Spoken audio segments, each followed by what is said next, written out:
I like to solve things. Mm-hmm. Yeah, same. I'm the person that's like, all right, so do this, this, and that. And they're like, I didn't ask for that. Right. Like I didn't ask for a therapy session Mm-hmm. for some counseling. I just asked for someone to listen to me, just to vent my stuff out. And it sort of almost can make them feel attacked sometimes when you try to force your advice and force your opinions on them without that communication. What's going on, fam? Welcome to The Movement, where we discuss all things dance, life, and this profound, powerful dance through life.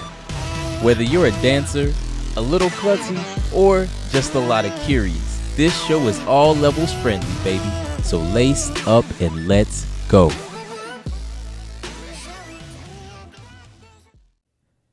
You know that feeling you get when you want to dance and live life to the fullest, but you're paralyzed and you can't bring yourself to move. You can't bring yourself to dance and mingle freely.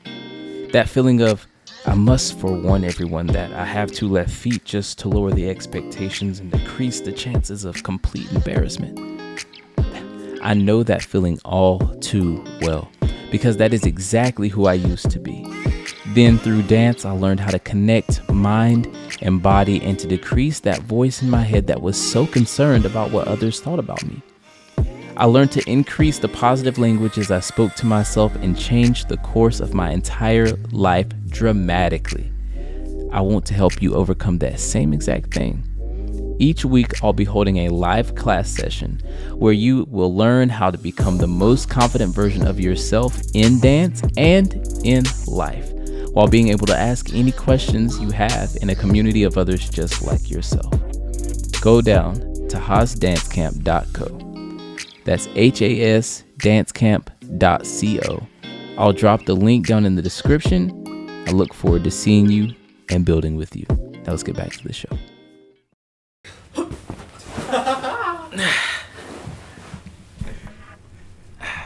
What's going on? Thank you so much for tuning in to another episode of The Movement. Why? Make sure everything's still intact. Because it's not about the movement. It ain't about the flip. It's about what the flip meant. It's about what the move meant. What did the flip mean? Now we're back for another episode of The Movement. That's what the hell it meant. That's what the heck it meant for you two. And thank you so much for tuning in. Thank you so much for joining the family. Thank you for joining this this journey of discovery of life and dance. Today, I want to focus on something that's super important, and it's become like a trending topic over the past few years. People are more outspoken about it, which is super amazing and super important. But I want to shine some light on it personally with the guest that I have today to bring more light of how you might access this thing we call mental health. Because you might think generally you have therapy and things like that, but maybe you don't feel necessarily comfortable just yet talking to someone or a therapist or whatever the case may be, and you might just need some different outlets. So today, I want to take a different approach, and I just want to focus on this dance through life portion of dance and how we can achieve greater mental health. And the guest that we have today is someone that I admire in this field of mental health because he's always very positive about things, and he's very, very intentional and purposeful and mindful of what he's saying, how he's saying it. And he's very, very adamant about if he feels he needs mental health time, he takes mental health time. And I think that's something that we can all learn from, because even me being a workaholic, it's hard for me to take mental health time because I have these career goals or business goals or financial goals, and I prioritize that over my mental health. And that's not good, because it's like when you have a train, you need the wheels and everything to be oiled up. If it's not, and you just keep running that thing at full speed, something's going to go wrong down the road, and it's not going to be able to transport goods or transport people anymore. So, without further ado, we bring to you Yabba Dabba Doo. His name is Tay Beck, but we call him Tay or the kids call him at the schools, Tater Tot. Hello. What's going on, bro? First of all, I gotta get you over to the studio, WNT Dance Academy. My kids have been begging for you to come back. They ask me every week, is Mr. Tater Tot coming? I'm like, I'm sorry to say, he not coming today. So we gotta do something about that. Hold up. We about to be rapping in here today. What's going on, man? How are you? Yeah, I've been doing all right. Not gonna lie, just been taking it day by day. I got you. Just been taking it day by day. Yeah. Nothing too crazy going on, but yeah, it's just trying to take it day by day. It's been going smooth so far. That's good. That's what's up. So like, tell people who you are, and how you got into dance, and then we'll jump right into the main topic. Yeah, I got you. Yeah, my name is Tay Beck. Go by Tay for short. I've been dancing for who? It's tricky because I had a phase when I was young. I started dancing. I just used to do like family competitions. And like every time we had like a family reunion, I would just be busting it down. I used to be going crazy. And then like I had a little incident, and I just that wrecked me. That wrecked me. I thought I was Chris Brown, and this is one of my. I was like 5. I thought I was Chris Brown trying to do one of them handstands with one-handed handstands. Oh, my back. Oh, folded. Boy, folded. Oh my goodness! I lost all the air in my body for a good like 2 minutes, and I just wrecked me. That wrecked me, and that's since I didn't dance for like what, about 10 years. I started dancing for freshman year of high school is when I started dancing again, and ever since then it's been gotten better. It's definitely gotten better. Like I definitely never looked back since. Honestly, I got to meet you and the crew. I've got to have all these experiences since getting back into it. I'm glad I'm back here. It took me a while to get here, that's for sure. Yo, that's what's up, dude. I know I bring this story up all the time because it just kind of tripped me out. Yeah. And I'm glad we reconnected, but Definitely. I started teaching dance classes here in Asheville, and this man walked in, and I remember him taking 2 classes, and I never saw him again. Like, not even the full series. He came in, he took 1 class, he came back in the next week, took that class, and that was it. Hey. And I was like, what? And then we ended up connecting down the road, which has been great. Because, like, performance-wise, like, this is, like, the go-to. Like, anytime there's an opportunity and it's, like, requiring, like, just a couple people or something like that. Exactly. I'm like, hey, you down? Yeah. Yup. We pull out the great finesse all the time. Every time. We make something work, no matter what it is. No matter what. It could be anything. Any song. It can be telling you. any level of like Facts. platform. Facts. And we just gonna make it work.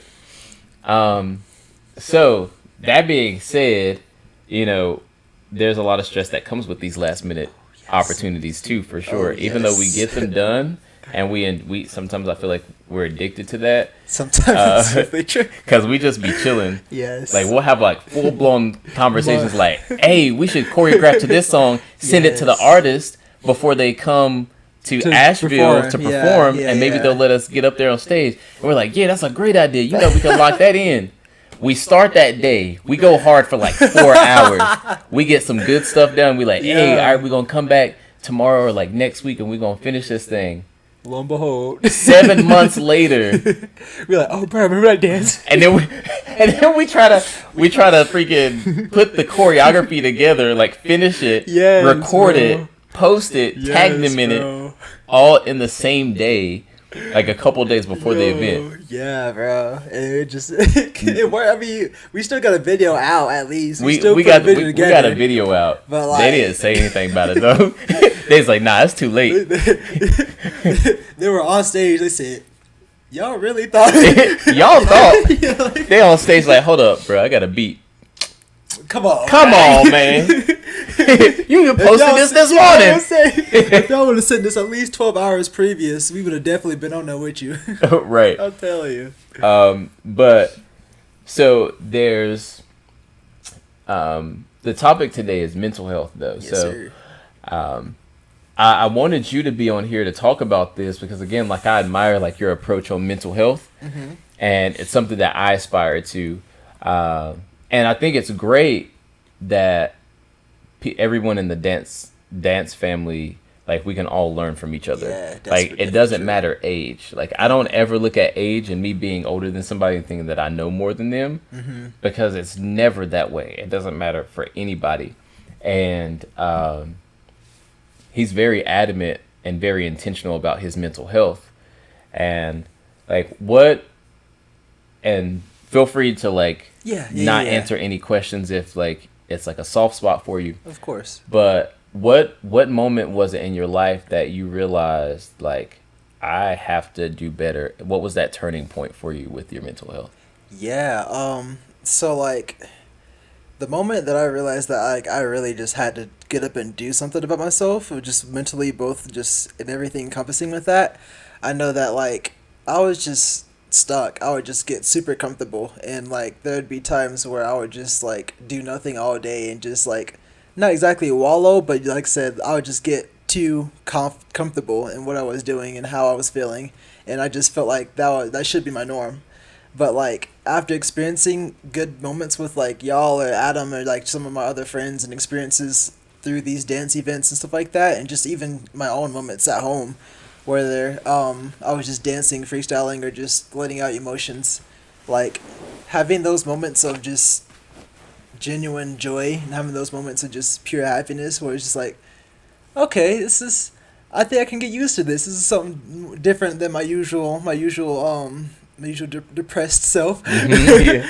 But like knowing that I have the capability of just having those moments generally, especially like I said through my friends and like through dance as well, especially because that's been a great source of my joy, honestly.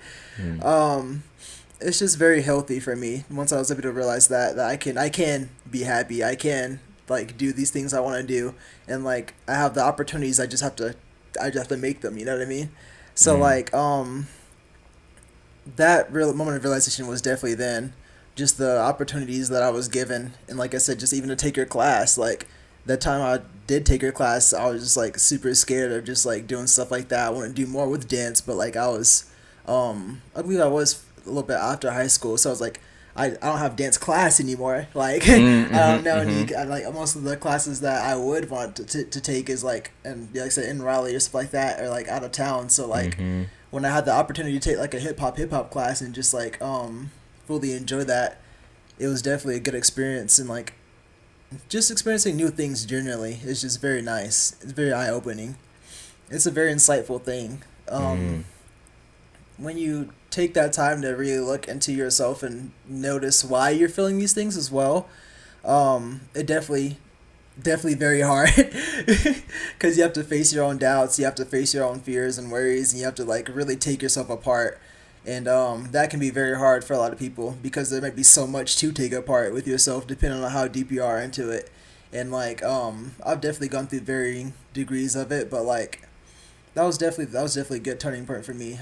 I'm trying to, like I said, I try to be very intentional when it comes to my mental health. So like whenever I do notice I'm getting in a rut like that, it's a big thing for me to just like take some time to myself and be like, why am I feeling this way? What can I do?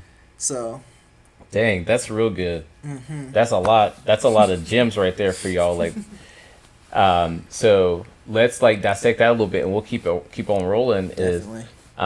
One thing I noticed that you said I think is like super important is being in community. Yes. And not just being in community, but you have to know who you're in community with. Exactly. Don't go to people who are going to be enablers or push you or allow you to do things that are going to harm you even more or allow you to have regrets. Yes. You don't want to lean on to things or substances that make you feel good in the moment, but you absolutely know it's not good for your mind, it's not good for your heart, it's not good for your body, and you're going to have regrets about it later. So staying in community with people who uplift you, who console you, who will hear you out, like because we all know, like sometimes we just want to be upset or we just want to vent or talk, and we don't give me good advice right now because I'm gonna be mad that you giving me a solution when I just want to be a little upset. Yeah, exactly. You know, because like sometimes it feels like the other person is trying to steal my sadness or steal my opportunity or my right to be upset. You know, and sometimes you just need to take that time to be upset. Maybe you need to cry or be mad or whatever.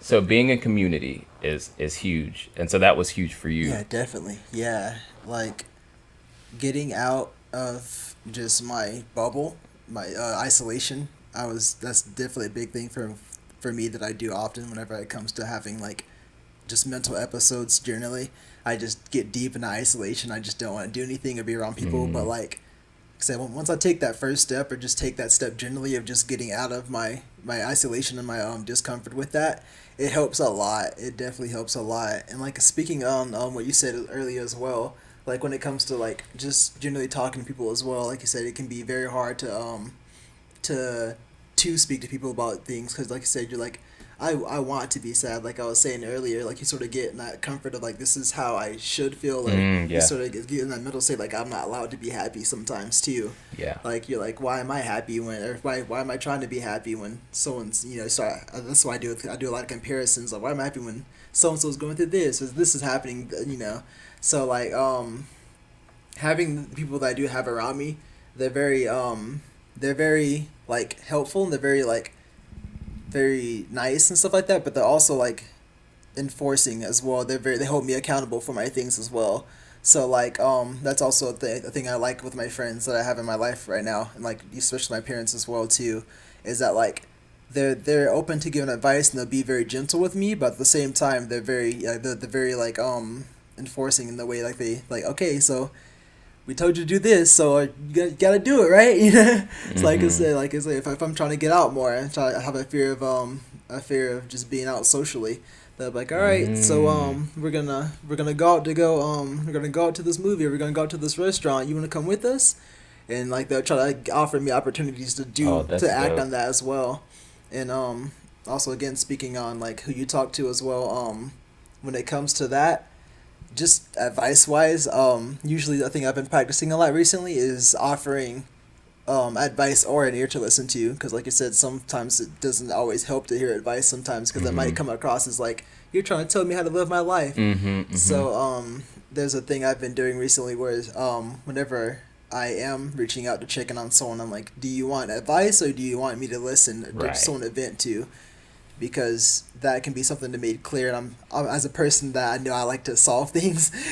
Yeah, same. I'm the person that's like, all right, so do this, and that. And they're like, I didn't ask for that. Right. Like I didn't ask for a therapy session for some counseling. I just asked for someone to listen to me, just to vent my stuff out. And it sort of almost can make them feel attacked sometimes when you try to force your advice and force your opinions on them without that communication. Right, because like sometimes you know what you need to do. Exactly. And sometimes you didn't listen to what you knew you were supposed to do. Maybe you weren't supposed to hang out with that person, and now you feel bad about it because now you in your feelings. Yes. And then your friend is telling you, I told you not to. Now we know what. And then you're like, you do feel attacked. Like, you feel attacked because you're like, I know. Yeah, exactly. Yeah, you telling me what I already know. Exactly. Just listen to me. Yeah. And let me be. Like. And even then, it's also just like, it's also just like I know what I did wrong, but don't make me feel worse about it. Right. Yeah. Like, I already know I did the wrong thing, man. Right. just let me. Like, I made a mistake. I mean, thank you for calling me out. But it's the wrong time. Don't call me out right now. Yeah, I definitely get it though. Yeah, and I want to take a moment. Like, I think it's like super beautiful that your parents and your family is like that, where they're very encouraging, and they don't belittle you or dehumanize you or emasculate you for having emotions. It's human. It's natural, especially for men and black men. Like, emotions are natural. Talk about your stuff. Please. Feel your feelings. Do not put on a mask, because I promise it's not going to do you any good at all. It's going to make things worse. Find that positive outlet for you. So thank you, Tay's parents, for being loving, showing him grace and kindness, and being encouraging. Because like being around you, again, like because they're this way with you. Yeah. It teaches you that it's okay to have emotions, and it's okay to take that time. Exactly. And you don't have to like man up and push through and fight against the grain all the time. And that inspires and motivates me, because that's something that I never had from my parents. And I know that this is going to inspire and motivate other people because of that. Maybe they feel like maybe they were raised to man up or whatever, and they don't have any sense of like self-care because of that. So thank you, Tay's parents. Thank you, Mom. Thank you, Dad. Yeah, no. Speaking on that too as well, like I know like that's a very common thing, especially like I said within like the male, especially the black male. That's a very strong concept within our culture. Like I said, to just man up or just to be the bigger person when it comes to just mental health generally. And like I've had a hard time with that myself, just being hard on myself about it. Like I said, I've been definitely comparing myself, like, why should I feel this way when this so-and-so is going through this, or this is happening here? And like I was like, I shouldn't feel sad about this, or I shouldn't be happy because of this, because all these things are going on. I should just man up and suck it in and hold it. And like I said, I'm thankful to like my parents and the people that I have around me to let me be able to be vulnerable. And like just those type of concepts are just they're very harmful sometimes. Yeah. I would say there is a extent to where like if there's a repetition of an act, that's when it becomes more personal. Like you said earlier, like there's a mistake that keeps happening over and over with a friend or with a friend doing a specific thing. That's something that they can do and they have to do more internally, because there can be some cases where it's like, I try to help you, man. Yeah. And like that hope can only go so far. So like there's a lot when it comes to mental health that's very personal and internal that you just have to find in yourself the will to do.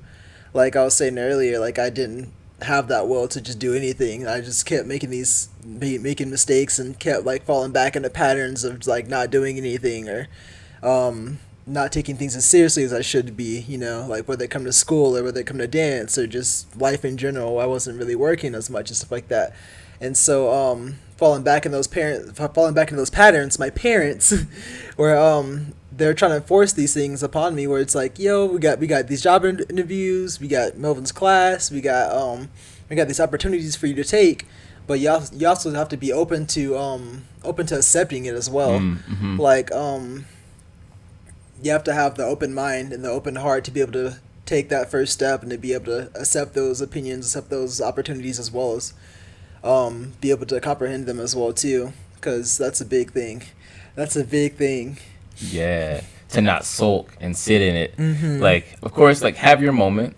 Like, you know, have your moment. You're entitled to having your moment. Exactly, of course, always valid. Yeah, but then you gotta get over it in a way. Indeed. You know, acknowledge how you feel, and like Tay does. Like, I'm gonna start doing this too. Like, ask yourself why you feel this way, or what triggered this, what could have triggered this. Yes. So that way you understand yourself better. Because a lot of the times the miscommunication comes because we can't communicate with our friends or the people around us how to communicate with us, because we don't even know what's wrong with us in the first place or what triggered us. We just know that we're mad. We just know that we're sad or upset, but we don't know exactly why.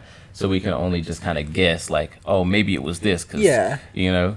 There's a bunch of assumptions going on. Exactly. Yeah. Maybe you just need to sleep. Maybe you just dehydrated. Exactly. You know, like, So that's super important. So yes, community and being open-minded. Yes. You have to be willing to accept the advice. Like, I come across this all the time with Jesse. Is like, not all the time, but sometimes like we'll have like disagreements or something. Or I'm just stubborn. I ain't gonna lie, I'm stubborn because I'm a workaholic. Like, I'm like, I'm finna work this 12-hour shift 7 days a week. Yeah. On top of that, every day when I get off, I'm gonna go teach my private lessons. Golly. And then on Monday, Wednesday, and Thursday, I teach at studios until like after 8, close to 9. And then I also need to set up meetings, and I need to find time to record episodes. Yeah, bro. I'm about to start hitting you up and be like, Joe, chill. I'm about to start hitting you up personally. I'm like, you eat today? Because I know your schedule is now. It's too late. I start eating fingernails. Like, that's my snack. There goes lunch.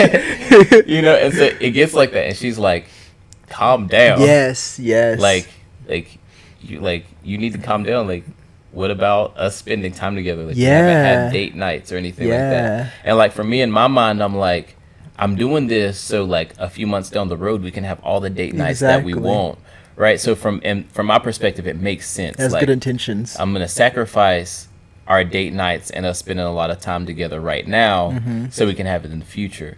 But then she's like, you know, paraphrasing, the future is not promised. Exactly.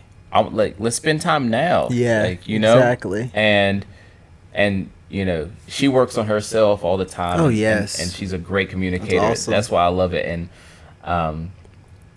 And so she speaks to me from a loving place. And though I'm stubborn, and it does take me a little while sometimes. Yeah. It takes me some hours sometimes to get over my pride and stuff. Yeah. But then, like, because it's coming from a loving place, which is also another important part, if you're trying to be a friend and help someone, it has to come from a loving place, not a condemning place. Big time. Because then it is attack in a way. Exactly. You know? Yeah. But it's always coming from a loving place, and then I have to take on that responsibility because she did her part. Now I have to take on the responsibility of being like, she right, and I know she right. That's why it made me so upset. Yeah. So like, I need to find out how to better manage my time. Exactly. And I need to rest more. Exactly. So that's why I don't teach. I cut down on my private lessons. Nice. And I'm taking a break from teaching skate lessons and private dance lessons and stuff. So that way I have more time after work to rest before I get back on doing all the other stuff. That's what's up. I'm glad to hear that, man. So I'm trying, and with the help of Jesse, it's working. With the help of you and your post, it's working. Good. I appreciate that. I'm glad it's helping, man. Yeah, that's absolutely. the purpose. Absolutely. Love to hear that, man. So community, open-mindedness. What was there was a third piece. What was that third piece? Yeah, me too. Yeah. But something else I was gonna say as well, though, too. Talking about that as well. That's something I've also gone through, and like I have multiple friends that go through it as well, and like I have a thing with me where it's like I have a fear of abandonment, right? So like I get like, that's why I have my isolation. Like it's like the thing that you want to happen the least is the thing you do the most. You know, it's like I fear that I'm like I hate being alone. Like I feel the fear of abandonment, but then I isolate. You know what I mean? And just like so like I have these moments where I just like isolate deeply, and I like have these irrational fears and I have irrational thoughts. And like I said, looking inwards to myself, I asked, like, I have a lot of assumptions, what we were talking about earlier. Some like, these people don't want to be around me. These people like don't want to.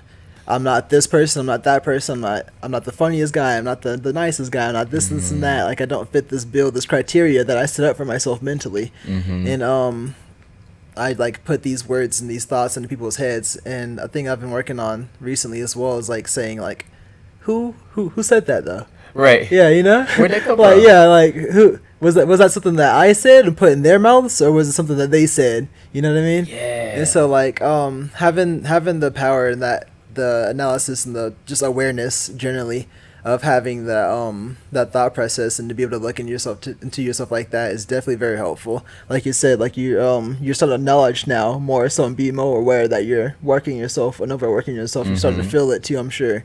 And like you're starting to know and starting to learn what you might need to do less of to make sure that you're able to be healthy and maintain this life that you're trying to live. And so I'm just glad that y'all had this conversation. Y'all were able to talk about that, like, healthily and everything. That's very important as well. Heck yeah. And like I said, just being receptive to that as well, because you could easily just be like, no, man, I gotta work. I'm trying. Like I said, I'm doing this for us, man. What's the problem? You know, I could have easily been the whole other. I mean, one of the avenues that could have went. You know, that could have been a whole ordeal in and of itself. She's like, well, I want. You know, it could have been a whole ordeal, and just like that's why it's just so important to communicate healthily. Like, there's so many ways that you can communicate, and it might not always be the best way. Right. Like, right. It's not particularly always about what you say, it's about how you say it. You know what I mean? So, like, you can have the best intentions, and, like, she could have came to you and just be like, I really, you're working hard.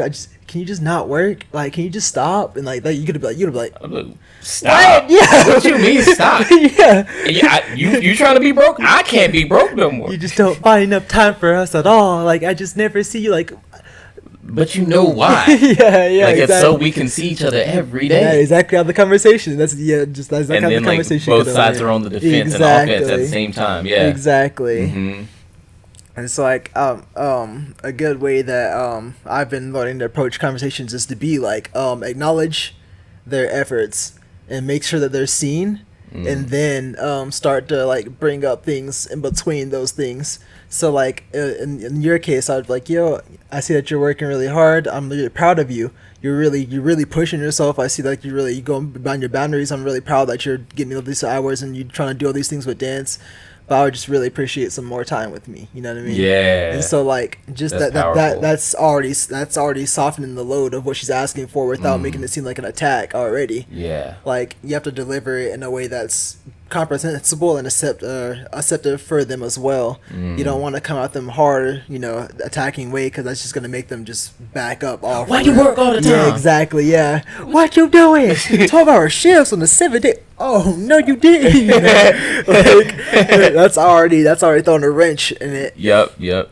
Like I said, being the person that's usually like very like solvy, and like being the person that's not really like the attacking person, but like I know I used to have a habit. I'm still sort of getting over that habit of saying things in a way that being more aware of how people are receptive to things.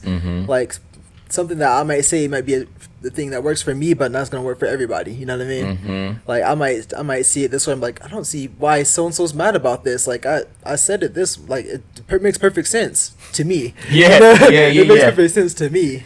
But they're gonna read the message like say, be like, who you talking to? Right. Well, hold on, yeah, hold on. You ain't Can't talking be to me. Yeah. So it's definitely a big thing. Communication is huge. Yeah. And like, I know that's a very like cliche thing, a common thing to say, but on the other hand of communication, comprehension and receptiveness is also huge. Absolutely, because you can communicate exactly and communicate terribly. Exactly. But like I said, understanding, comprehending yourself. So that way you can teach someone how to comprehend you. And then understanding and comprehending what they're saying. And like you said earlier, not putting words in their mouth. Because it's so easy to do. Oh, yes. It's so easy for somebody to come up and be like, why do you dance like that? Yeah.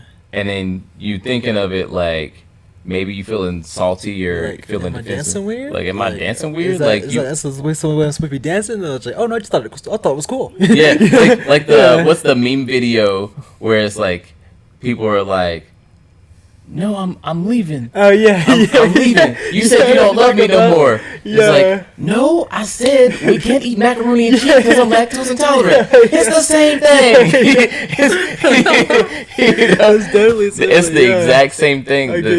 So making sure that you are understanding each other, and just from the perspective of someone who is dealing with mental health challenges and obstacles. Take the time to converse with yourself. It doesn't make you crazy when you talk to yourself. Understand what you're going through, what's triggering it, and feel free to and sometimes it's painful. Sometimes it does hurt, because a lot of times these are things that are deeply rooted and were seeds that were planted when you were a kid. Or if you are a kid, they were planted early on before where you're at now. Things that traumatized you, and the body remembers these things. So even if you push these to the deepest, darkest part of your mind and you try to mask it and not think about it, it's there, and your mind and your body will have these trauma responses or reactions to certain things, and being able to calm yourself at a point and be like, okay, where is this really coming from? Exactly. Where is this insecurity coming from? Where is this sadness or anger coming from? Why did I snap on them? Exactly. Why did this relationship end? Exactly. Because it ain't always the other person. It's a two-way street. It's a two-way street. It's always a two-way street. Even if they've done the most wrong in the situation, there's probably still a cause for them to act how they acted at the same way. Like, I know, as well as talk about communication as well, how you're saying, like, even if the communication is bad, the ability to be able to comprehend how you say it and stuff like that.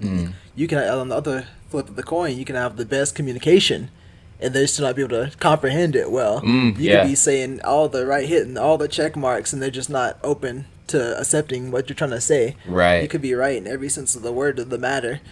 Maybe not 100%, of course, but like. But yeah, I get what you're saying. Yeah, exactly. You can be saying all the right things, checking off the right boxes, and I'm like, nope. Yeah. I don't see it that way. No, I'm not going to see it that way, and I refuse to. You know. That's very powerful because sometimes it is like that. Exactly. Sometimes it's like it's a two-way street. But you know when they be doing construction on the other side? Yeah. And then they be holding the stop sign? Yeah. You know, and maybe the stop sign is up on their side and you have the slow and you're like trying to be like trickling in, trickling in, but like it's just not clicking, which is a great segue because like sometimes words just don't work. Sometimes words don't work, no matter how you say it or what you say, how soft you say it, how graceful you say it. Exactly. Sometimes they just need body language and action. So for me, like sometimes I'm just stubborn and like because I've always felt like I was like alone, like dealing with stuff or like trying to overcome stuff by myself. Because I was isolated whenever I was younger. A lot of the times, like I was picked on for how big my eyes was. I get you. Because I was like thin and my eyes was huge, and you know I was very emotional, so like very sensitive. I cry over everything. I definitely feel I would drop one macaroni and I'd be bawling. Oh my god. You know, and then they'd be like, "Oh, cry baby," and then I'm really bawling. Don't call me a cry baby, bro, because I'm already. I'm already, you know. I definitely feel that. What was I saying? We're like, no, you said you talk about like insecurities and stuff like that, and like how when you're younger, and just like talking about how back then how things are going now. Yeah, so really look back at that and analyze like what is going on, and I had another point. Well, go ahead. What else you got for us? Let's see. I know that recently I've been trying to learn the difference between. Oh, like, I got it. I'm sorry. Go ahead. No, go ahead. Physical touch and like action. Sometimes like if it's not clicking, take action. Yes. Like I'll use me and Jesse because it's just the most recent examples. Is like. If she knows I'm feeling stubborn and defensive or like on the defense, maybe she'll like hold my hand or like just touch me. Like just feeling her skin on me, like it does it for me sometimes. It reminds me like, oh, she's on my side. Yeah. She's not gonna tell me something because she's trying to like belittle me or hurt my feelings or something. Like she's telling me something because like she sees what I can't see because I have my blinders on. Exactly. Like, you know, when you're at a certain level of like, you know, low self-esteem or low mental health, you know, and you're just running low, your cup is empty, you have no more to give, you start to build this wall up that we've been trained that we need to have, you know, depending on your upbringing and, you know, with how the world, you know, the media is with certain things. You just learn to build your wall around certain subjects. And what that does is it blinds you to what's in front of you. Exactly. So it can be someone who loves you more than anything in the world and be telling you like facts, but even from a loving place, and you're just not receiving it because you can't see them. Exactly. So sometimes from the person who's trying to console the person who's going through something right now, maybe it's physical touch. Yeah. And it doesn't have to be romantic. It doesn't have to be a romantic partner. It can be two guys, it can be two girls, it can be, you know, opposite sex. Like none of that matters because it's not with ill intent, it's not with perversion or sexuality in mind. It's just like I'm here for you. Exactly. You know, like or a hug. Yeah. Like we hug all the time, like that could change a lot. Tay or like Adam, like different people in the crew or whatever the case may be, like if somebody was out of rehearsals for a while, like, and we know something's been going on, we don't even like our first reaction is not to ask, oh, what's been going on in life, because like we know that for them to have not been communicating, it might be something serious that they're not ready to talk about, and it might trigger something else that might cause them to retract again and go back into that hole, so to speak. So we just let them know, like, so glad to see you, like, hug you, like, we probably hug more than we like dap up each other, because like it's just something that we've been trained to not do. Like, again, it's like men, and like black men for sure, but let's generalize it as men. Like, oh, if you hug or something, you gay, or if you like, feminine trait. It's a feminine trait, and it's like, first of all, like, sexuality has nothing to do with it. Exactly. You know, like a hug is a hug. Yeah, at the end of the day, it is what it is. It is what it is. You know, sometimes people just be trying to read too deep into stuff. Definitely that. But yeah, we've just been trained, like, not to show too much emotion, not to be too caring or kind because it shows weakness or whatever the case may be. Don't be too romantic, or, you know, this hopeless romantic, this nice guy, because, you know, nice guys finish last, you know? It's seen as a bad omen almost type of thing, Yeah, and it's not the case. It's not the case. If you're a nice guy and you feel like you keep finishing last, that means you're going after the wrong women because they don't appreciate you, and they're not. That's appreciate this out there. That means they're not mature enough to handle you. They can't handle a man that they feel they are not better than, or they can't control the situation. So that's a whole different. I was gonna say, in some cases too, it's like some people, whether it be men or a woman or whatever, they them as well. Some people are just used to not having that. So like, true.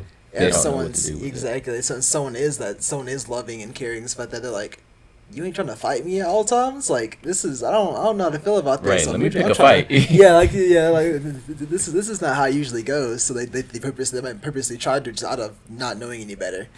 But I also think also gonna touch up on that thing, how you're saying that like sometimes we just like hug each other and just like sort of make each other feel just seen genuinely.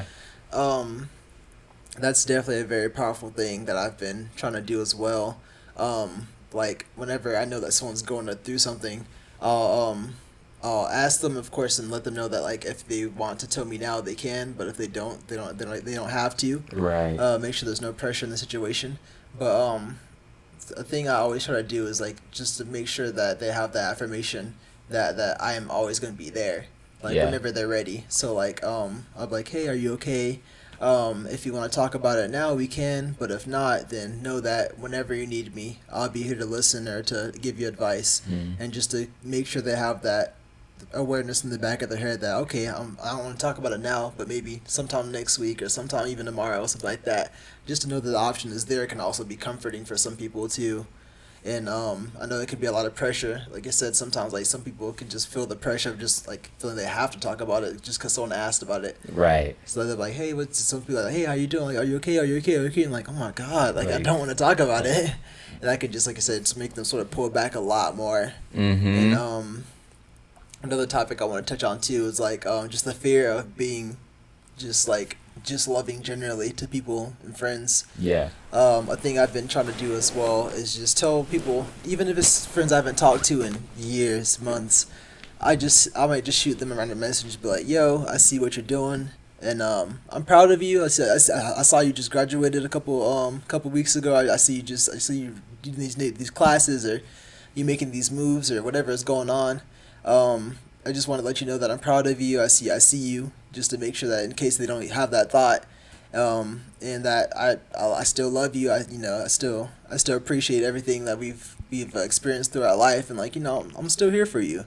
And like I've done that for people I haven't talked to in years, and like they typically appreciate it. They're like, yo, I really needed that, because people don't hear it enough. I feel like like even my closest friends, like I try to tell like Adam and them, like stuff like that every now and then. I might even hit you up like, yo bro, I appreciate you, my dog. Like I try to make sure that everyone that I am close with and even just had experiences with, whether it be recent or in the past, I try to make sure they feel like they're seen, that they're appreciated, that they're loved, because it's just not said enough sometimes.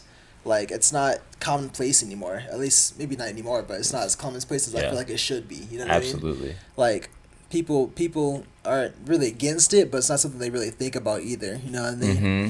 Like I want to make sure you know that I feel this way towards you because like I want you to feel this way. You know what I mean? I want you to feel loved. I want you to feel appreciated, heard, and seen.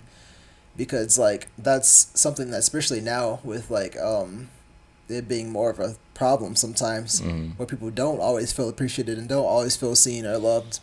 Like I said, just not hearing it for a long amount of time. Some people aren't getting hugs like that, or just like getting that physical touch or that service of act or whatever, whatever they need, whatever the needs are to be met, and like whatever that is, I'm trying to make sure that I can help out with that in any way that I can. Right. And if I can't, then at least it's out there. You know what I mean?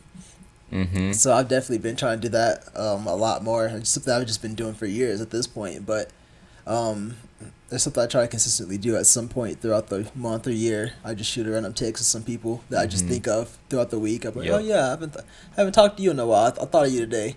You know, just even a small text like that. You know, like, oh shoot, I haven't talked to you in 4 years. Like it means you thought of me. You know? Yeah. You know. Absolutely. So as we come close to wrapping up, we covered a lot of points, and I think there's a lot of power in this episode, so I'm super excited to post this and share this with everybody.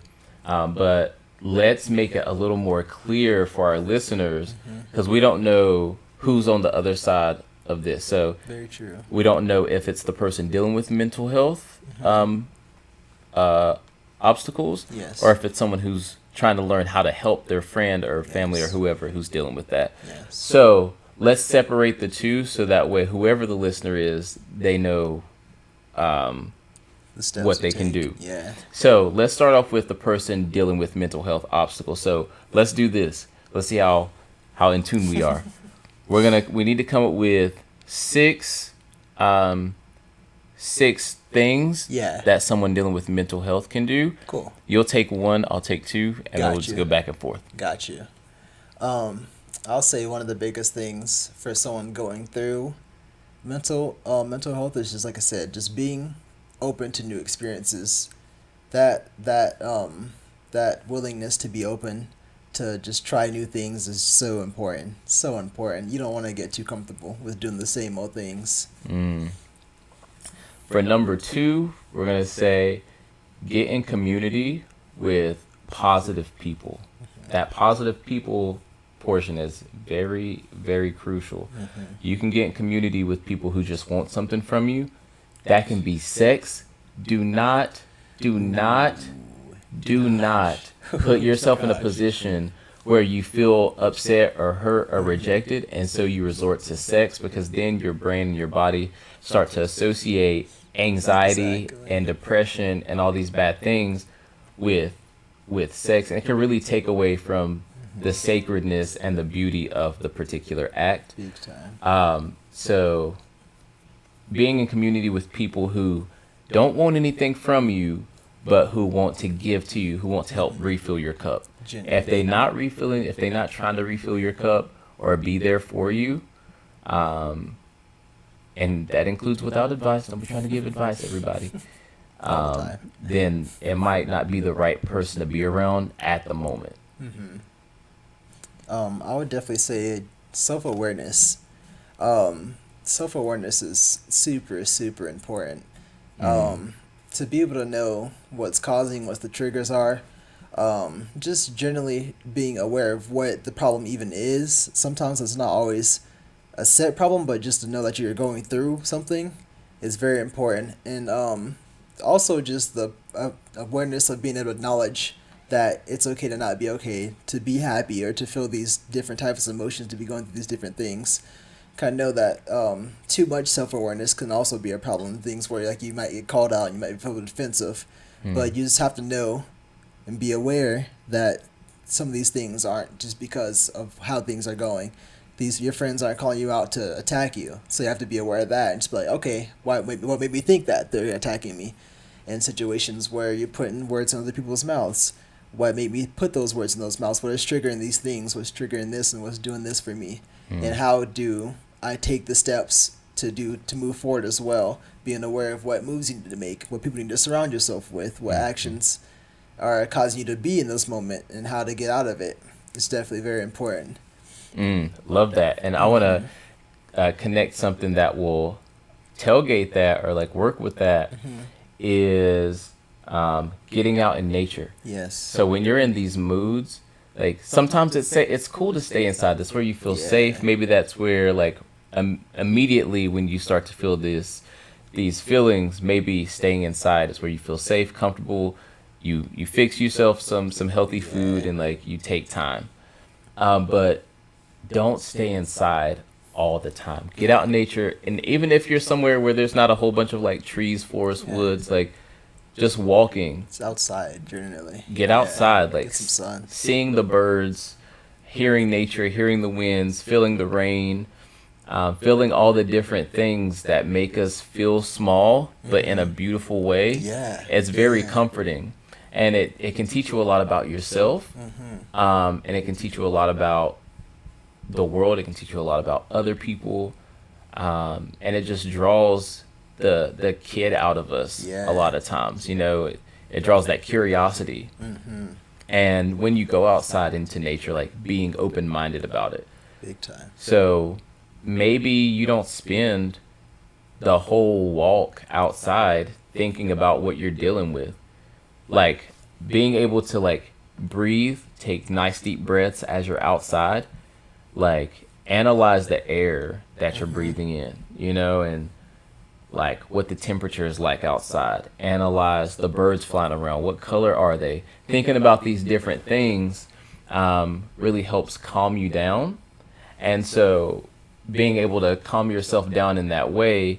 Now, again, don't use this as a tactic to push back these things. We don't want to hide them. We're not trying to repress at all. Right. We're not trying to repress. What we are trying to do is calm ourselves down so we have a clear mind to be more self-aware and like analyze ourselves more clearly from a more truthful place rather than a comfortable place. And then that will help us to find like what we need, figure out what we need to feel better. So, and that's number 4. Number 3 was self-awareness. Yes, so number 5, what we got? Shoot, I think number 5 would definitely be communication. Communication, I'll do communication and comprehension in one, just because they go hand in hand. Communicate your feelings. Please don't be afraid to let people know. Yes. Because like that holding in those emotions are just, it's so harmful sometimes. Very. It's so harmful sometimes. And you have people around you, I'm sure you have people around you that want to help you, that want to hear these things about what's going on with your day or your week or your month or whatever the case may be. There are people around you that want to support you. So definitely please communicate. It's so important that you do. And try to as well just like be more open to being vulnerable, just generally. Because like communication is such a big step for some people. Just generally, I think it's a big step as well. Because that act of being vulnerable is just such a hard hurdle to overtake, man. It's such a hard hurdle to overtake because it takes so much willpower to even think about like talking to someone else about something that's going on with your personal life, because it's your personal life, right? Right. And so like that's like basically inviting someone into your house, almost like. It's almost the same, like into your own like mental, like mental being and mental state. Like it's a very important thing that we hold important to ourselves, and to like tell someone else about that can definitely be like one of the hardest things that we ever do. But it's so important that you do, because there's so many people out there that just want to make sure that you're okay, that want to make sure that you feel seen, that do want to make sure you feel loved and appreciate you. Yep. And like, you'll never know if you don't communicate, you know what I mean? Like, there's so many things that can help you through communication that you might not even be aware of, because you might not be doing it either enough or just, again, in the right way as well, to where you might be communicating things in a way that feels like you're sort of dumping things on people as well. They might not be as receptive to comprehend that and be as receptive to receiving that on the other end as well. For people that are receiving this don't trauma dump. Trauma dumping can be very dangerous. Yes. Yeah. But yeah, communication is definitely big. Heck yeah. And then the last one for number 6, and by no means are these in an order by By best ranking. practices. Yeah, There's no rankings. ranking. These are just like top general 6 that come to mind, and that we would consider like top 6 personally. For number 6, for the person who's dealing with mental health obstacles, take care of yourself. It's so easy to let ourselves go, to not take care of our mind, to not take care of our body, to not eat right, to not brush our teeth, to not shower, to like, there's so many things that we could just be like, I don't feel like doing anything, or I don't feel motivated to do anything. Yes. And so then because what that does, it makes you feel worse. Exactly. Like, I know I've been guilty of that sometimes, where like I felt in the past like a lack of motivation, where I just didn't want to do anything, didn't know what to do, didn't have any money to do anything, and I equated my ability to be active with having money to do something. Yeah.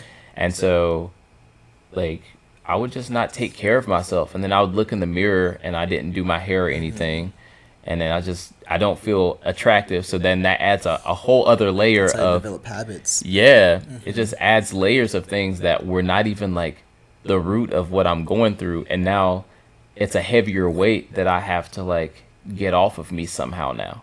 And then it starts to feel like you get lost in it. So without getting too deep into that, just take care of yourself. Yes, please. Please take care of yourself.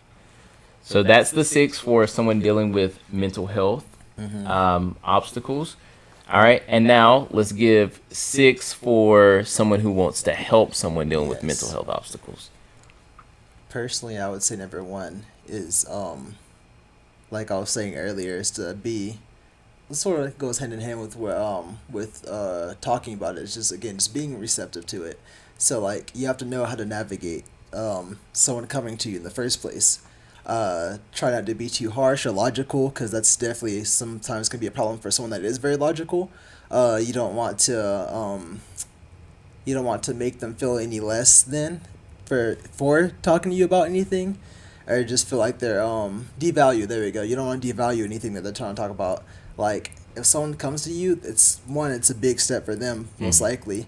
And 2, like, there's definitely a reason behind it, and like, there's something going on. You don't want to make them feel either less than for coming to you, or about their problems.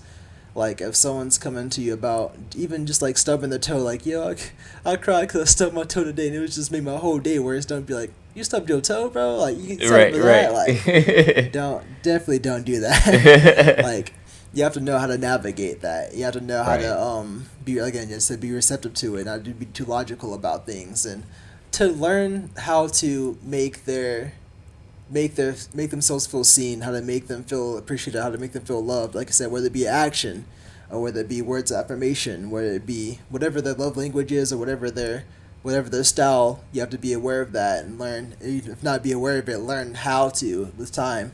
Ask questions like, how can I make you feel better? How can I support you in a way that helps you out? Yeah. Like, what can I do for you right now, if anything? Because some people like I said, some people might just want you to listen to them. They might not really want you to do anything particularly. But just to know how to navigate that is very, very important, because you want to make sure they feel seen, make sure they feel appreciated, and make sure they feel loved. Absolutely. I want to second that, but like, I feel like the number one response to someone that you care about who's dealing with something, or maybe it's somebody you don't know and you just want to be there for somebody, is asking, how can I support you in this time? Because then it doesn't leave room for them to feel attacked, or to feel like you're trying to solve problems, and it leaves the question open-ended for them to decide, like, what do I need? Do I need for them to solve something, or do I need to just vent? Or maybe they'll say, the best way you can support me is just like, I don't want to talk about it. Exactly. And that's also fine. Yeah. So that was number 1, right? Definitely. All right. Number two I had is knowing who it is that you're trying to console. Yes. Like, you need to understand your friends, that are close enough for you to be wanting to console, or family, or whoever it is, learning how they communicate best, and learning these things. You want to be getting this information and learning about them during times when they're not feeling down or depressed. Exactly. Don't wait until after the fact, until they're at their lows, to be like, what do I do? Like, how can I help you? Like, I'm trying to help you, because then you're going to get frustrated because they're not in a place to communicate with you, like, this is what I need from you. Exactly. Because when you're in a place, especially depending on how deep of this place that you are, it feels like a burden for you to have to explain to somebody what you need. Big time. You know, when in your mind you're like, you should already know what I need. Like, sometimes you don't even know. And sometimes you don't even know. And that makes it even more frustrating. Exactly. Oh, yes. You know, so it's like, I wish I could tell you, but I don't know. So stop asking, how can you, you know? Exactly. So understanding the people. Is it somebody who needs physical touch? Yeah. In this time? Is it somebody who just needs time alone? Or is it somebody who needs, like, immediately, as soon as you realize that they're going through this, okay, they need me to, like, let them know that I'm here for them. Exactly. Or ask them, like, how can I support you during this time? So knowing the person, and you don't have to know them inside and out. Nobody knows anybody inside and out, right? But at least understanding and comprehending this person, and, like, at least a generalization of the state of mind that they're in, and what would be the best approach at this particular time. Yes. For reaching out to them. I know a thing that I've been doing recently as well is, like, I know someone that usually typically needs space. So, like, before I even offered to you as well, in the same juncture of, like, knowing sometimes things might be different than usual sometimes as well. So, like, before you even for sure give them something when it comes to things like that, I would usually offer it as a suggestion rather than, like, I'm going to give you space. Just be like, hey, usually you either say usually you need space, or, like, I'm going to give you space. Is that okay? Is that what you need? And then that also, good. Yeah, because that also gives them the option of, also gives another option to let you know what they need. Right. Instead of having to hear, like, what do you need? What do you want? What can I do? And stuff like that. It gives them an option to take, and then it also gives them an option to tell you what else they might need, or a different option for them to give you. Like I said, my friend that usually needs space, offer, do you need space? And sometimes they don't always need space. Sometimes they might need, like, me to be there, or, like, have some words of affirmation. Right. So, like, I usually try to offer things before I give them a definite thing with that, and it definitely seems to help a lot as well. I know for number 3, I would definitely say, like, one of the important things for talking to someone about it as well is just being, how do I want to word this? Not following the norms, I would say, as well, because like we were talking about earlier, there are a lot of like rules, quote unquote, for both men and women on how they should feel or how they should go about things. Yeah. So, like, don't be too, sort of goes hand in hand with what I was saying earlier, like, don't be too harsh on your male friends for having feelings. Right. And, like, as well for male friends with female friends, or whichever you choose to go by. Don't be too hard on the other person for feeling the way they feel. Make sure they feel valued, and just, like, don't follow those norms that seem to be set for people. Like, just because someone might be a feminine thing, or I guess it is a feminine thing, but it's okay to be feminine, you know what I mean? Right. Like, don't let that take away from anything when it comes to offering, stuff like that. Like, you can't be like, you crying? Like, you're supposed to be a man. Like I said, just man up. Like, definitely don't. That's the last thing a person would want to hear. I'll fight you at this yeah, point, I'm telling you what. And, like, for a woman, like, if they're being super emotional, which is a trait that women have a little bit more than men, even in the case, they'll be like, you're a crybaby. Mm-hmm. That's, like, you know, like, even just, like, when it comes to people, I know some people get, like, very zodiac signs and stuff like that, but, oh, you're a Pisces.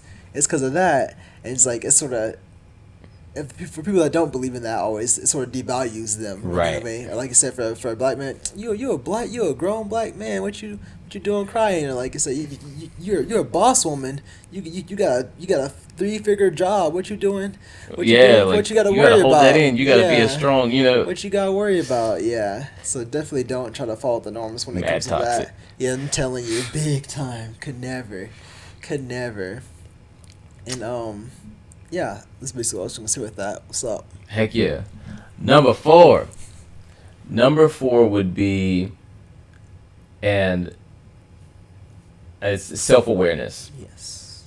You have to know what place you're in, what season of life you're in. Because if you're in a place where you're aggravated or you're upset or you're feeling like, was it low tolerance or I got you. or low patience, Mm-hmm. then you're really not in a place to try to support someone in a major way. So maybe the best way that you can support them in that time is by giving them space or sending them a simple message like, I know you're going through something right now. I'm here if you need me. And then waiting until you're in a better place before you reach out in a larger way, because it's very easy if you're not aware of how you're feeling or what you're going through or whatever. If you're not aware of that, it's very easy to trigger something Yeah. because you're not really analyzing what you're saying or what you're about to say. Exactly. Especially in those cases, like when you're trying to reach out to console someone who's dealing with mental health obstacles, you need to analyze what you're going to say before you say it. Yes. Don't go off the fly. Like sometimes we know people super well and we know the situation so we can like say something a little bit quicker. Yeah. But even then you still want to analyze what you're saying before you say it, because it can be very, very easy to trigger something, a trauma or something from the past or present or a fear of the future that can make things worse. And of course we don't want to make things worse, which is why we're reaching out.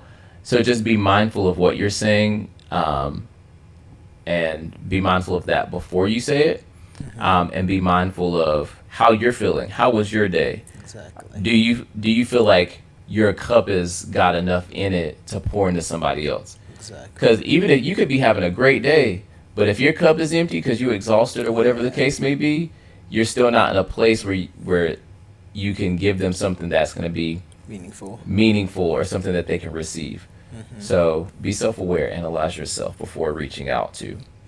I'll definitely say too in the vein of like, if someone needs your help and you're not exactly capable of offering them something that they might not exactly need, I would also just like know that it's okay to not be able to offer help to someone all the time as well. Like I said, like have that awareness to be like, hey, I appreciate you coming to me, and I would really like to help you, but like right now isn't the best time for me personally to be able to handle anything. Yeah. I would love to help you, and I would love to help you when I'm okay as well. But for now, I was gonna say for the 5th point is to have resources and have knowledge. Yeah. So like if I think I do a lot as well as like if there's a time where I can't personally be there for someone, or like I know that I can't help them, then I'll offer people or offer resources for them to look at, to look into. So like in the case where I can't currently be available, whether it be mentally or just like time wise, I might be doing something, I'll be like, hey, I might not be able to help you currently right now. Of course, I'll help you whenever I have the time to or whenever I feel better to. But if you would like to reach out to so and so, or I know this therapist that you can talk to, or like there's this book I've been reading that might help you with, or there's this, even if it's a TikTok or a YouTube video, whatever the case may be. Like I said, that's gonna be my next point, was to just have resources and be aware of different outlooks and out sources as well. Like even if it's not like a book or anything, like more, even if it's not therapy focused, like, hey, can't offer you nothing right now, but I think it would really help if you just danced or took a nap, simple, even something as simple as that, just to know and be aware, like I said, sort of aware of yourself and aware of them as well, to know exactly what they need, or just at least give a suggestion towards it. Because you can't always be available for everyone as well. So true. Because like you said, that there's going to be times when your glass is empty and that junk got freaking sand and air in it. Yeah, like exactly. it looks like a Sahara desert, Mm-hmm. and like you can't continue to pour from empty glass if there's nothing there. You're just gonna just feel like a robot. You're just gonna feel like, hope you do better, and that's just gonna That's be it. that's gonna be the extent of what you can do. Absolutely. And sometimes you can't even do that because you're fighting your own demons, you're fighting your own things. So know that it's also okay to not be available for everyone as well. Yeah. And so, like I said, just be aware to take that time you need for yourself as well if you need it. But just also, hopefully you don't have to, but I like to personally have other resources, whether it be another person. Hey, your what's name cares about you a lot as well. I'm sure they would like to help, or have this therapist or this book or whatever the case may be, because that doesn't really outright deny them, but it also gives them a resource that they can also look into if you're not currently available. Yeah, that's super powerful. Is like understanding that it's not always your responsibility to fix someone else. We all have our own things going on in life, and it's a beautiful thing if you want to help them. We can't always be available to help them because we're dealing with our own things, and if we're not feeling up to par, if we're feeling beat down and tried, then how can we expect to offer someone else what we don't even have to give? Exactly. So give it to yourself. Yes. Let it grow in abundance, so then that way you can give to others. Exactly. It's not always your responsibility to fix someone. You don't want to juggle 5 different things, because then when it comes to time for yourself, what are you gonna Exactly. what energy you gonna when are you gonna put things towards yourself too? You have to be aware of that. Because otherwise you're just gonna end up where they're at. Exactly, if not worse sometimes. If not worse, like said, trying to deal with everybody else's problems. Yep. You ain't got the time to deal with your own, so. Because it almost turns into, okay, like my glass is empty, so I can't give you anything out of my glass, so let me just give you my glass. Exactly, yeah. And then anytime someone tries to pour into you, you don't have anything to catch that. Exactly. So it just flops right in front of you and like evaporates. So, dang. Number 6. That wasn't even number 6. Number 6. Number 6, I'm going to say lead by example. This is one thing that Tay does very, very well, is he leads by example. He shows, okay, like I'm transparent enough to let people know, or the world know, like, hey, I deal with stuff. Oh yes. I'm dealing with this right now, or I've dealt with this.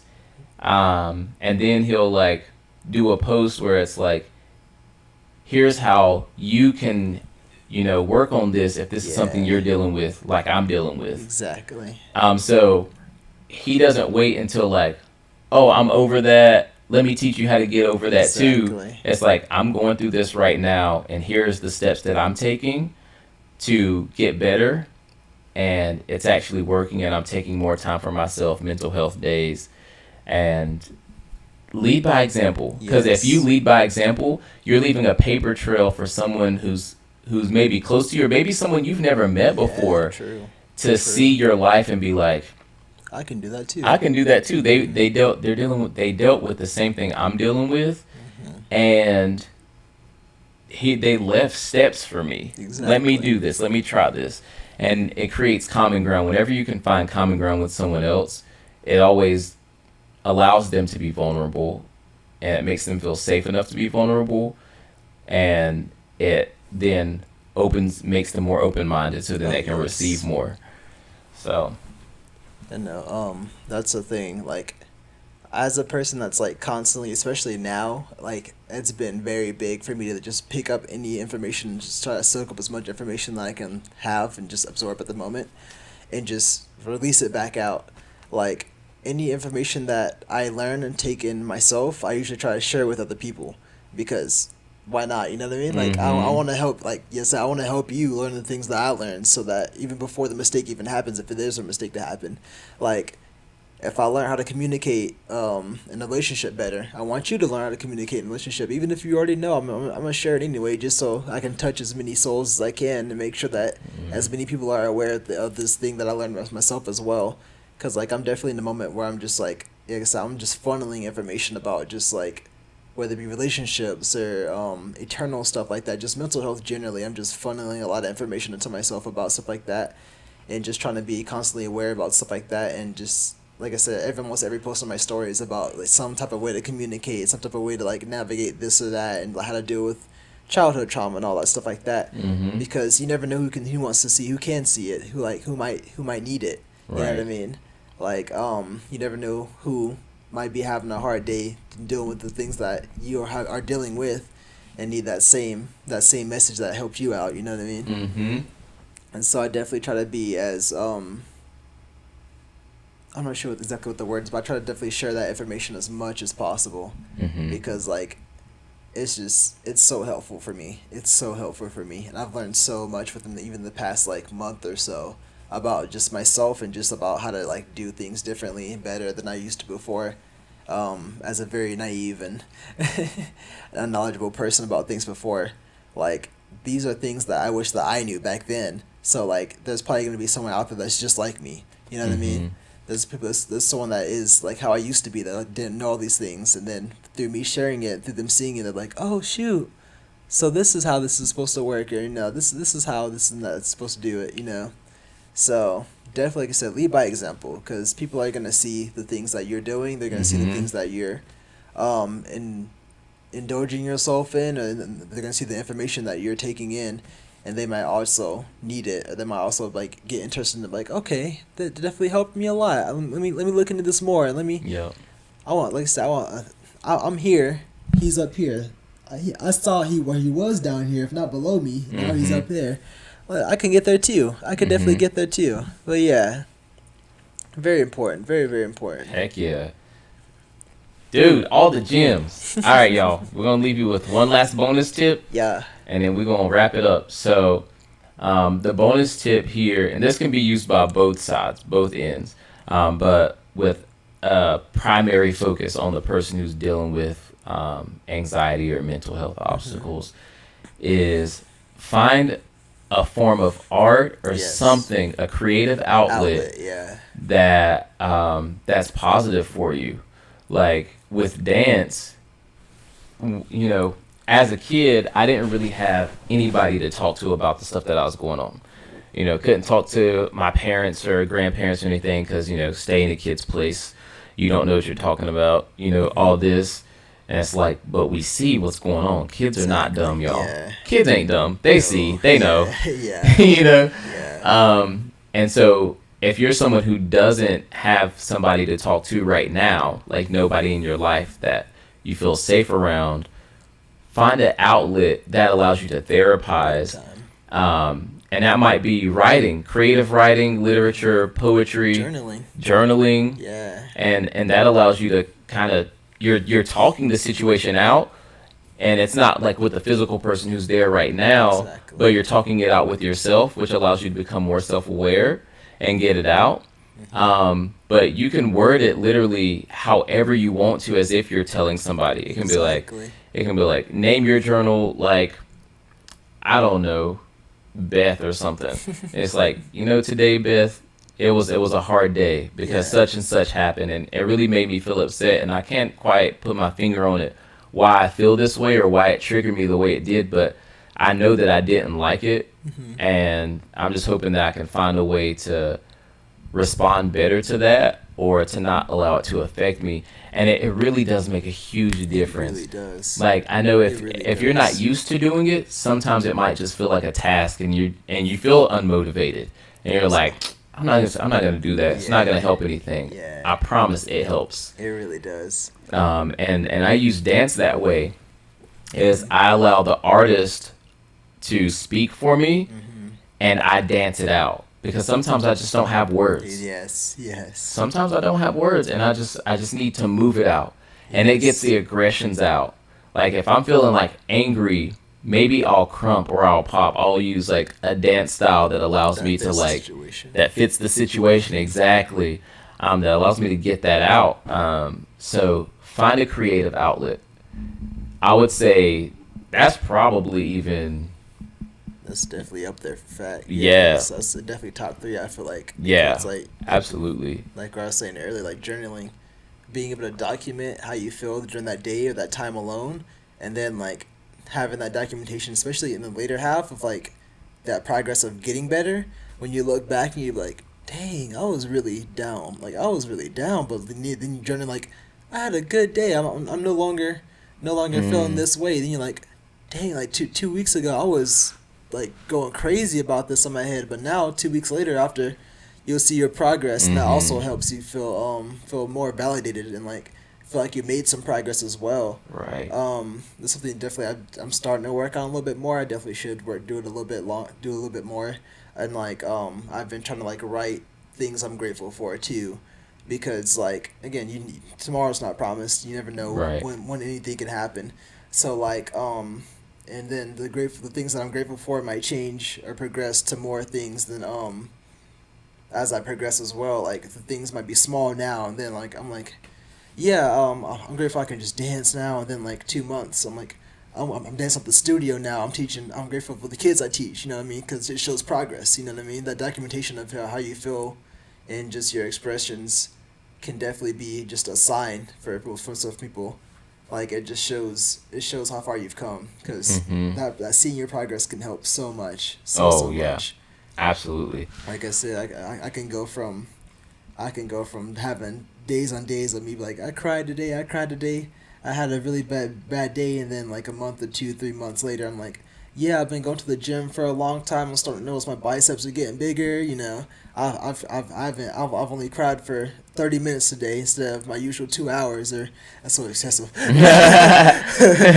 yeah, you know, just stuff like that. Yeah, like yeah, my biceps are getting bigger than they were 2 weeks ago, even. You know, and it just like being able to acknowledge that and recognize that and be like, dang, I'm really getting somewhere.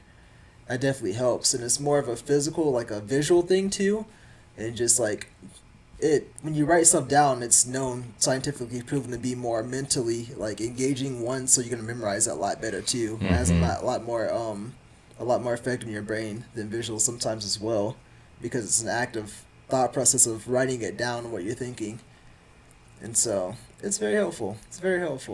Heck yeah! Shoot, y'all, we gave y'all all the sauce. Now it's up to everyone to put in their work and be mindful and intentional with themselves, taking time to have your mental health days. Oh, yes. It is a thing. It is very important. It's not just a fun trend to get off work or get out of doing stuff like this. Is like it's real deal stuff. Very serious. And shoot, dude. Tay, dang, you came ready. You came ready today. Y'all like, and this is like just a sidebar, just kind of lighten it up a little bit. It's like, I have like more female friends than I have guy friends. Yeah. And you know, when they're talking about dating, they're always like, oh, never date somebody who's this young or this age or whatever, because their brain is still developing, blah blah blah. Bruh, I swear the guys that I have in my circle are more mature than any older man. Things like you know. And so like, put in the comments how old you think he is. We're gonna give you approximately 10 seconds to guess how old he is, starting now. Yo. How old do you think this man is right now? I know he got his facial hair crazy. I really is. I was trying to get there, but I tell you what, I'll be Anthony Hamilton sometimes. I tell you, boy.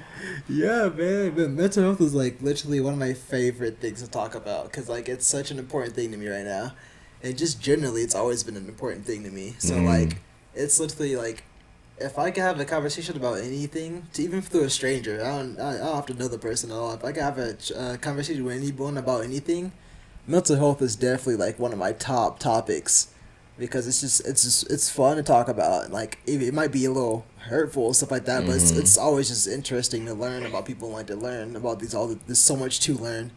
Like mental health and just awareness and just mentality in general, psychology. There we go. It's just, there's so much to take into it. There's so much to think about. So it's like, it's definitely one of my favorite topics. Heck yeah. So by the way, how old are you? Oh yeah, your boy's 21. 21. Yeah. 21. Oh shoot! Now I'm 22. Oh my god. Oh, he done forgot how old he was. He's 22. I turned 22 this year. I'm getting old. Oh boy. Like Yeah. how many men or partners have you had like that were this emotionally intelligent? There's not a lot of people who are emotionally intelligent like this. So like, if you dating around, don't just Yeah. all right. I know No. everybody's got their feelings about it. Yeah. Stop casually dating. Stop casually having sex with people because That's the one. you need That's the one. people who are gonna add to you and fill your cup, and will make you feel safe and welcome enough, and be open-minded enough with you to allow you to fill their cup whenever they need it, and to be able to like balance each other out. Yes. Now the goal is not to make each other happy because you need to be happy with yourself. And you need to be joyful with yourself in your life, and then you can just add moments of happiness and moments of joy with each other to kind of add to those moments. But neither here nor there. So where can people find you? Yeah. They could hit me up on Instagram at taythegawd. Instagram. Currently in the process of working on my page, trying to post more. I got a lot to delete. It's sort of embarrassing. I don't really care to admit it, but like back in the day, I used to be a meme page. Oh, for real? Like middle school, I used to be a meme page. It was called Oreo, one Oreo, because like I used to be like I used to love the Oreo of my because dad's white. Yeah. And so like I have like 1,000 posts and like a good 500 of those, if not 600, like meme posts. Ah, shoot! So, I'm gonna have to go back down your page and find don't these scroll memes. too far. Please don't scroll. Bruh, all 600, I'm reposting tonight. As you're scrolling by, you're gonna see posts go like a madman. I gotta clean up my page. It's been like that for so long. It's just so many to delete. All right, y'all. So go follow him now so y'all can see the memes. Watch out. The middle school memes before they get deleted. Oh my god. Learn who this young man used to be before you get him deleted. Also find me on TikTok at taythegawd as well. I'm starting to post more in there as well. Yeah, and it's TAYTHA. It's TAYTHEGAWD. Gold. Yeah, taythegawd. taythegawd. Yeah. Alright, y'all. Well, shoot, y'all. Run with that. We gave y'all a whole package, dude. That's the whole. I'm telling you. This my favorite episode. Let's go. I like to hear that. This is my favorite one. We did that. Yeah, man, you we did really that. did. Oh boy, you know ready to do the own thing. You know the great finesse, bro. Yes, Stay ready so you ain't gotta get ready. Sir. Golly, and this man running off for like a couple hours of sleep. Oh yeah, no. Talking about mental health and take care of yourself. That's something I'm learning still. Like I know we were talking and preaching, but like. This is all stuff that we're still learning how to do ourselves. Absolutely, we're in the midst of 3 to 4 this. hours of sleep right now. Yeah, and he took time out of his day to like come and help us all learn how to be more emotionally intelligent and mentally aware. So, thank you, Tay, for coming in. course, My brother, of course. always coming in with the fire, whether it's dance or words of wisdom. Yes. And y'all, this is a whole hour and some change, bruh. Take this, listen to it over and over again. Please. Like, share it, because please. even if you didn't get, you know that feeling you get when you want to dance and live life to the fullest, but you're paralyzed and you can't bring yourself to move. You can't bring yourself to dance and mingle freely. That feeling of, I must forewarn everyone that I have 2 left feet just to lower the expectations and decrease the chances of complete embarrassment. I know that feeling all too well because that is exactly who I used to be. Then through dance, I learned how to connect mind and body and to decrease that voice in my head that was so concerned about what others thought about me. I learned to increase the positive language as I spoke to myself and changed the course of my entire life dramatically. I want to help you overcome that same exact thing. Each week, I'll be holding a live class session where you will learn how to become the most confident version of yourself in dance and in life, while being able to ask any questions you have in a community of others just like yourself. Go down to hasdancecamp.co. That's hasdancecamp.co. I'll drop the link down in the description. I look forward to seeing you and building with you. Now let's get back to the show. A lot from this right now with where you're at in your life. Somebody's going to take from this. And it's things like this that have great intentions that can save somebody's life. You know?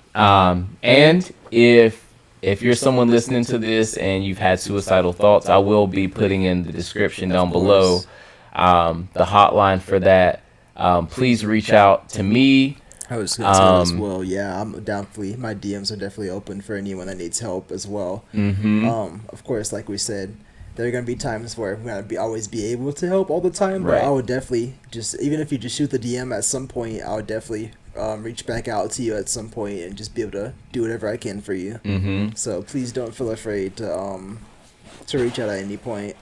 Yeah, most definitely. And what we'll do is we'll even at the very least acknowledge your message. Yeah, we'll send a heart or prayer hands or something to let you know that we see you.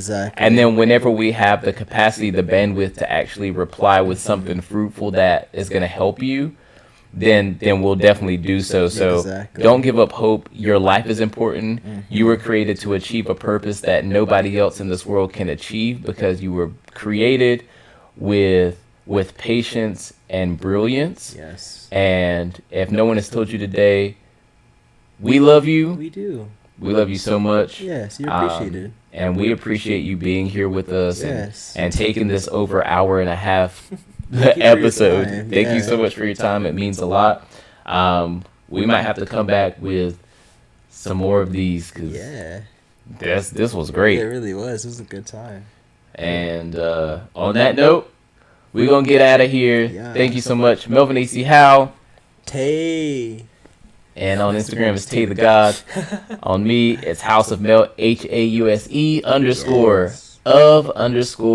_Mel on Instagram. And you can find this on YouTube. If you're watching on YouTube, you already know what my handle is. Yes. And thank you for tuning in. Why? Because it's not about the movement. What's it about? It's about what the moves meant. It's about what he was down. Mama was down. He was like, it's about what the moves meant. All right, y'all. Be blessed. Be strong. Yes. Be encouraged. And we are out. Yeah. Oh,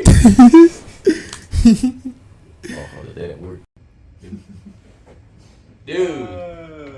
That was a gold mine. My hands are so clammy. Yo, like this. I was gripping. I thought it was gripping, boy. Thank you so much for tuning in to another episode of The Movement. Why? Because it's not about the movement. It's about what the move meant. If you like this episode, please do me a huge favor by leaving me a 5-star review.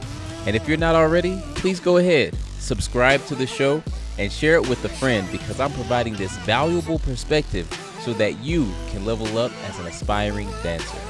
Again, thank you so much for tuning in, and I'll see you next Wednesday on The Movement.